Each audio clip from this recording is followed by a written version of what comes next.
Hi, welcome to Authors Alcove. This is your host, Agnes Wolf. Today I have the author of the historical fiction Last Amazon series. This is Ashley McLean. She goes by A.D. McLean. She's also an editor with Daughter Dogs Proofreading and Editing Services. Welcome, Ashley. Hello, how are you today? Do you mind just sharing me a little bit about yourself and what has brought you into the writing world? Well, I was always a storyteller. I mean, yeah, my grandmother actually used to listen to my stories. Younger siblings were the victims initially. And my grandmother, in fact, taught me to read and write when I was about 3 or 4 years old, simply because I had that habit. So I have written all of my life. I tried for a long time in traditional publishing to get going and never quite managed it. So I finally just decided to become independent. I actually had a career. I retired earlier this year. I retired early to take care of my mom. And I have written historical fiction for quite some time because while I love mysteries, I love to read mysteries, I discovered I cannot write mysteries. I just don't have the mind to set up the right plot and give all of the clues. And there's no point in writing a mystery if you give it away in the beginning or don't give them enough clues to solve it. Or so historical fiction came naturally because my career was I was a professional historical teacher. I taught Oh, history at the local community college for over 20 years. I'm a history teacher as well. So anyway, you have now published 5 books. 4 of them Mhm. are the historical fiction. One of Yeah. them is the children's book. Is that historical fiction too, or is that No. Well, okay? it could be now because both of the dogs who are in it have passed away. Okay. Well, but how many of them are in the part of the Last Amazon series? 3 of them are part of the last Amazon. Is the series complete? Yes, Oh, it is awesome. done, ready to go. What are the titles in that series? First book is Warrior Woman's Mate. The second one is Warrior Woman's Choice. And the third one is Warrior Woman's Legacy. And do you mind just sharing the basic plot line of the series? These are about the Amazon warriors of Greek tradition.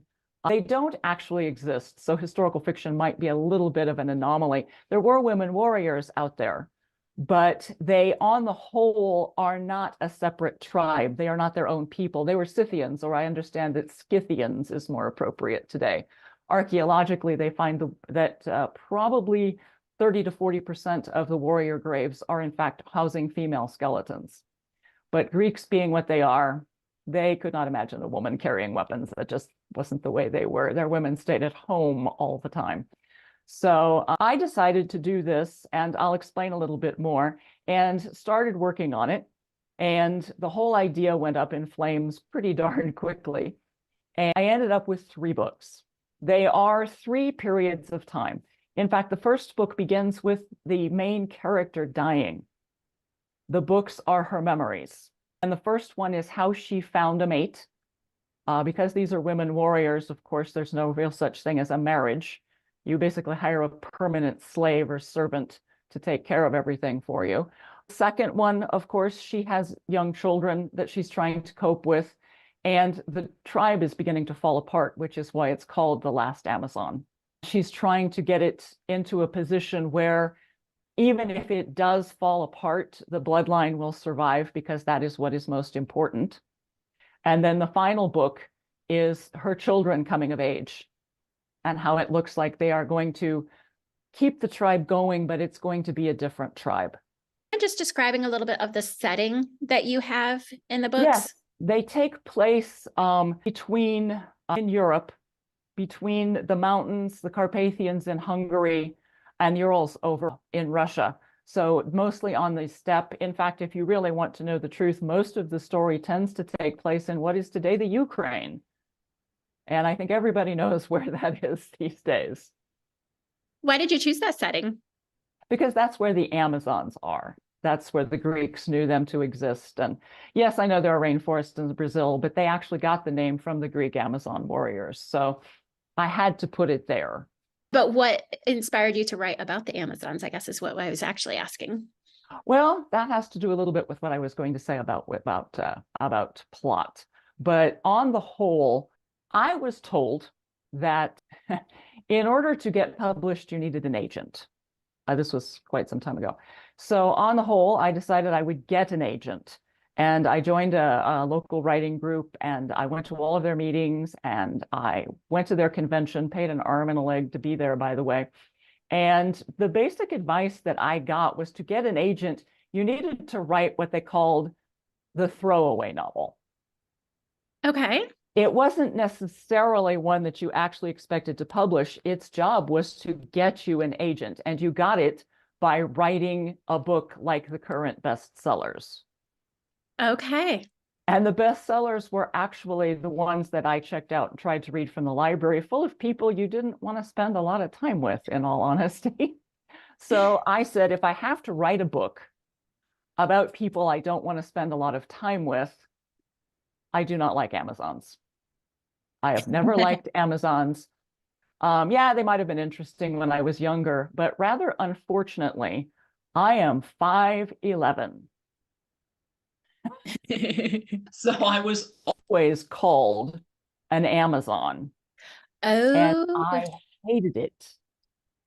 I really, really, really hated it. So I could write a book about people I didn't like if I chose Amazons. Unfortunately, one of my characters was not very cooperative. I needed most desperately for him to be bitter and manipulative about being a slave among women, and he just wouldn't be. I wrote and I wrote and I wrote, and he wouldn't be that way. He just wouldn't. So I put it aside, and I came back to it later. I don't even remember how much later now, but I came back to it later. And as I got to go through it, I said, you know what? If I delete one scene and change the adjectives the way I'm describing her, all of a sudden I have 20 times the plot I had to start with. This is fantastic. And that's when it became a series instead of one novel. The Last Amazon was always meant to simply be the title of the novel, and it didn't work out that way. that is awesome. I love how sometimes one character just, no matter how you put it in your brain, they have a story that they want to tell, and it's not necessarily the story that you were set out to write about. So what type of research did you have to do to write about the Amazon? Quite a lot, because when I first started working on this, I'm afraid the internet was kind of in its infancy. I think I started on it in like 2002 or 2003. So I had to do a lot of internet research. I would spend some time at the university because I was teaching a class at the university at that time, in addition to the local community college.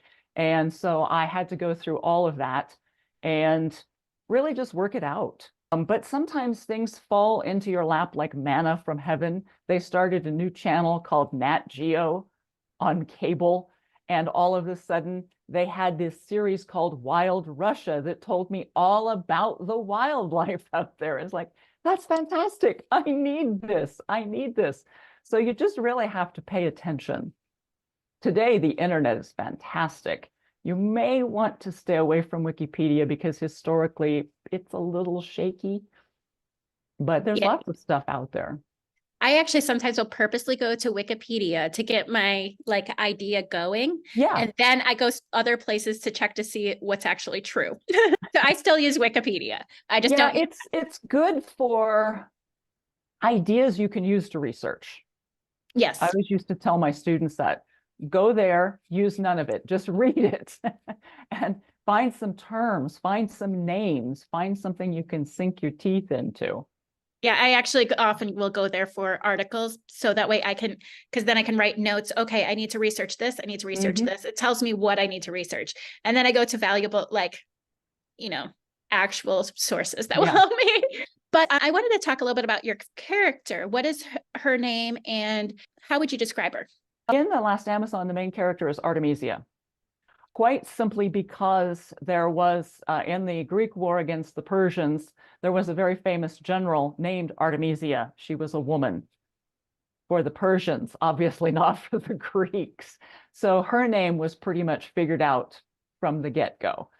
We had to have that. And some of her friends call her Misa. But by the last book, she has actually been a general among her warrior people for such a long time that most people don't even know her name anymore. Okay. So that kind of is one of those take a step back moments. She's very small, so she's had to learn a number of skills to survive. And she did not get along with her mother. She was actually closer to her father. And in a society where the relationship between women is what is most important, she had a tough time growing up, but it served her well. She is just hard as nails. She actually learned to never, ever, ever show any emotion whatsoever, no matter what happens. And it's hard to write about a character like that. So you get quite a number of her thoughts because that's really where she reveals herself. So you actually based her name off of somebody who was actually already existed, Mhm. Artemisia. Do you happen to know if it was related to the goddess Artemis at all? Yes, I think it's actually a name taken off from that. I don't know how many people realize it, but if you go to Greece today, you will still find Athenas, Heras. They're still there. A lot of Greek names are based on the gods.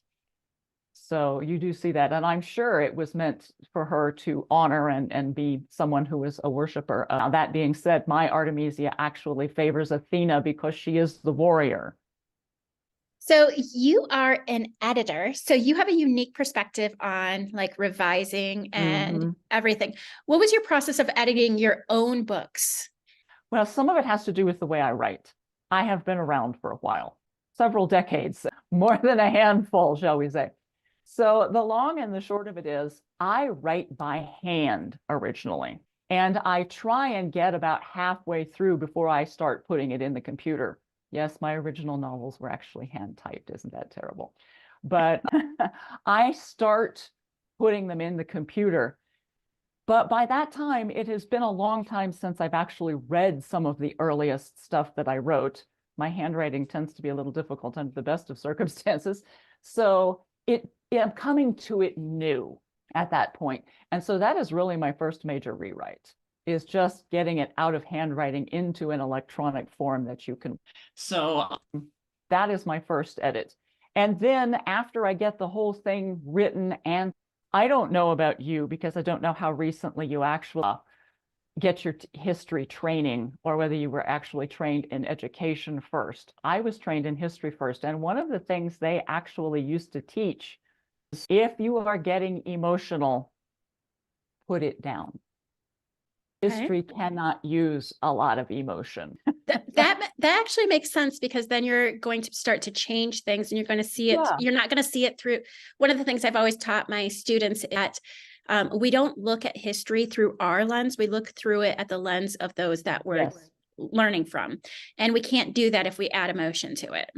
Yeah, and I used to tell my students this, it doesn't matter how angry the situation makes you, whether it's the way women were treated, the fact slavery existed. Anger isn't going to change the fact it existed. We Right. need to analyze this and look at it. And history, of course, is based on documentation. And the big pitfall to documentation is that it is one view. Right. And I guarantee you there is an equal and opposite going on out there at the same time. I'm sorry, and I think we might be seeing a little bit of it today here in the United States, unfortunately. When there are two really, really opposite sides, you spawn a third side that Right. just wants everybody to get over it. I feel like that's the problem with polarization is that you Yeah. never really get to hear the whole story because you're constantly hearing two very opposing sides, neither of which is actually based in fact or reality. No, But for some you get to an extreme point. Nothing's in a novel as well. I know you touched on this a little bit, but I want to specifically ask, so when you are writing, because you are an editor, do you plot differently? Because I might. In school, when they told you, and be sure and write an outline and turn it in, I never did. I all of my novels turn out like The Last Amazon. I have never written the novel I set out to write. Eventually, the characters just take over and they have a story to tell, which resemblance to mine. my plots are basically ideas. I get my best ideas while I'm doing something else. Where just the other day, in fact, was scouring my kitchen sinks. I had Antiques Roadshow in the UK on, and they said something about the Middleham Jewel. And I said, wait a minute, Middleham Castle, isn't that where Richard III lived? I had an idea about Richard III once upon a time. It's in my file. So here I am trying to get the scrubbing stuff off my hands and write, and and I'm jotting down everything they're saying. Then later on, I go back and look it up, and I find my folder because yes, I handwrite. Computer would be much easier. I know, I just can't seem to convert. And I put all of the stuff that I found out about the Middleham Jewel with all of my research on Middleham Castle to go with that. And one of these days, when I'm done with a novel, I may decide that's the one that I like. And then I sit down with these ideas that I've been jotting down possibly for years, and I write those scenes. And that, in all honesty, is my outline, trying to weave all of those scenes together. So you are currently working on a project then? Oh, yeah. Mind sharing it? At this point in time, I had started working on a novel on Vikings, but, well, I got a lot of comments on Finding Adventure, and there was more of it. Oh, yes, when you sit down and you read this, it's like 1,000 Kindle pages, unfortunately, and you think, oh my gosh, there was more. I said, yes, there was more, because even though it's not actually part of the story, it was an event that the character was telling me, but it was going in circles and I couldn't make anything of it. And so I took it out. And this is another really big point with writing. I did not throw it away. I kept the electronic file. And when it turned out to be popular, I knew I had another little idea. And everybody says, well, the first series was 3 books. Can't we have 3 books now? And so I'm working on that one right now. I was Finding Peace, Finding Adventure, but this isn't necessarily finding anything. Right now, the title of this one is Strangers Who Sojourn Among Us. Is that one related to the Finding Peace and Finding Adventure Yes. one? Okay. Yes. So is it part of that series or is it separate? It will be a little bit of both. It is primarily separate, but it's got all the same characters in it. The Viking series will, of course, be entirely new. That was really just I have the several scenes and was trying to weave them together when overwhelming popular support was that, hey, there's more. There's got to be more. There's a little bit more.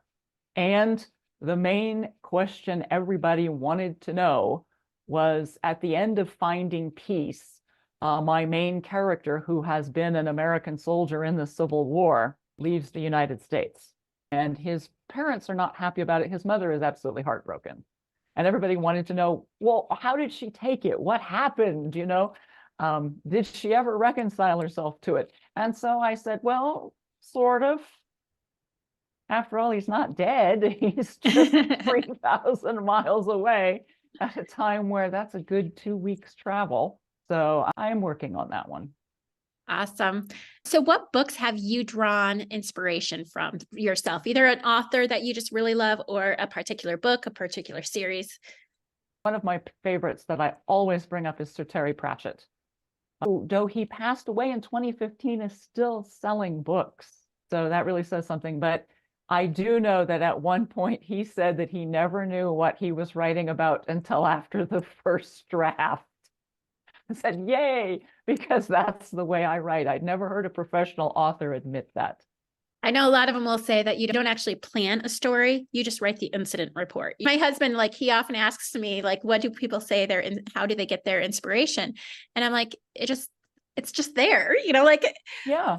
And he doesn't understand that. He's like, well, how do they? And I'm like, it's just there. The whole story is just there. After a while, the characters tell you what's going on. You're just taking notes. They become real people to you. Yes. I have actually been known to work on dialogue in the shower and talk both parts to myself back and forth. I do that too, but I do it in my head so nobody has to hear it. Although my husband will laugh at me because we'll be on a walk and we'll both be quiet. And then he'll see my mouth moving, but I'm not talking. He'll be like, you're having a conversation with yourself, aren't you? Yes. Yes, I am. So you are an editor, so you probably have a little bit different idea than like most. So I'm going to ask you the question I ask everybody. And I just want to thank you so much for being willing to be here. But what is one piece of advice you would give to a not yet published author? One piece. Well, I'm not sure I could get it down to one, but primarily just write. Don't think you have to write every day to be an author. You're not going to. In the 21st century, we are far too busy for that. Traditional publishing is undergoing monumental changes, and self-publishing doesn't pay very well. First of all, you're going to have a job outside of writing. Just learn to schedule time and write. One of the things that I do is something called a weekly write on my editing business page, Daughter Dogs. It's starting over again in January, probably January the 8th. Sunday afternoon or evening, I will put up that week's post so that it's ready to go for you on Monday. It'll be January the 8th this time. And I just give you an idea. And I ask you for 2 hours, just 2. And the whole thing extends for 6 months. And I think that in 6 months, you should have the habit of writing. But don't ever, ever throw it out. It might become something someday. Even when you edit your own work or rewrite or revise or whatever, save it, because that's where I have the basis that I'm working on now. It was something that didn't fit in Finding Adventure, but I held on to it, and now, it's going somewhere. Thank you so much for your time. I really appreciate having you on. And thank you so much for sharing your stories with us. And I hope someday that I'll be able to have you on and you can talk a little bit about your proofreading and editing services with us. I certainly will. That'll be great. You take care of yourself, and thank you for having me. Thank you.